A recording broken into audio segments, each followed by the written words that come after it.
ওই জান পাখি, খুব মনে পড়ে তোকে। 7 দিন হয়ে গেল, কথা হয় না। খুব দেখতে ইচ্ছা হচ্ছে তোকে। এই মনটা না তোর জন্য অনেক কাঁদে, কিন্তু তুই যে কেন বুঝিস না, এইটাই আমি বুঝি না। যে আমাকে চায় না, তার জন্য আমার এই 2 চোখ শুধু কান্না করে। কেন যে চোখকে আমি আর বুঝাইতে পারি না যে সে আমার না।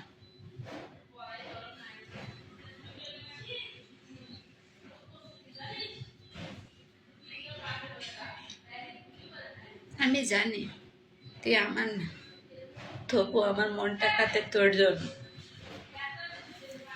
একটা যদি কুত্তাকেও পালে না, কুত্তার উপরে মায়া হয়, কিন্তু আমার উপরে তোর কেন মায়া হয় না আমি জানি না। এমন কি ভুল করেছি তোর কাছে?